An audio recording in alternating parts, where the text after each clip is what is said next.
commencement, le peuple d'Israël n'existait pas. Ça a commencé à exister quand Dieu a instauré Abraham dans l'histoire. On se comprend? Sinon, le peuple d'Israël n'existait pas en tant que tel. Ils étaient dispersés. Amen. Abraham est quitté dans un coin très lointain et il est venu à Canaan où Dieu l'avait montré afin de pouvoir faire quelque chose à travers lui. Et dans tout le but de la marche avec Abraham, Dieu dans sa tête voulait juste qu'Abraham soit un échantillon pour se racheter une nation. Alors plus tard, cette nation va partir en esclavage.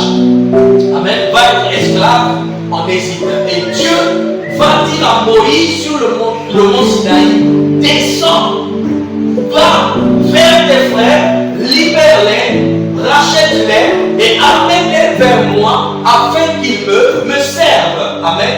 Donc cette année, chacun doit mettre en lui première des choses que Dieu veut que nous faisons la conquête des nations, mais sur quelle base? Sur la base de l'évangélisation.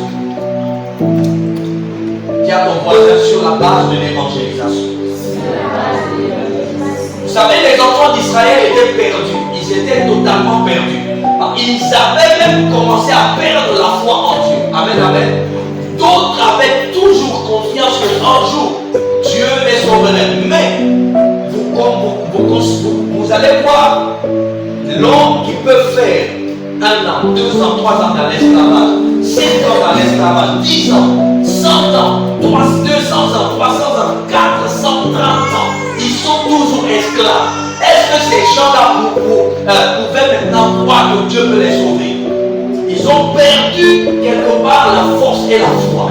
Donc Moïse devait remonter, oh la cheval, Moïse devait remonter leur foi. Donc dans ce texte, on voit 2 cas. Moïse doit aller évangéliser le pharaon d'Égypte pour l'annoncer que tu n'es pas Dieu, mais il y a un autre Dieu qui est au-dessus de toi. Reconnais-le et accepte-le. 2. Moïse doit aller reconforter les rétrogradés. Qui est-ce qu'on appelle rétrogradés? Les rétrogradés sont ceux-là qui étaient des enfants de Dieu, des Israélites, qui étaient en esclavage et qui avaient perdu la foi. Mais c'était des enfants de Dieu au commencement. Mais ils ont perdu la foi. Ils se sont assis à la maison. Ils ne croyaient plus en Dieu. Il fallait un libérateur pour aller leur dire: le Dieu qui vous avait appelé au commencement ne vous a pas encore oublié. Il me dit de vous dire qu'il veut vous racheter. Il veut vous sauver. Il veut vous libérer. Afin que le peuple sache que son Dieu ne l'a pas oublié. Amen. Et en deuxième chose, Dieu n'a pas seulement envoyé Moïse que pour les enfants d'Israël. Le but réel, c'était pour racheter Israël.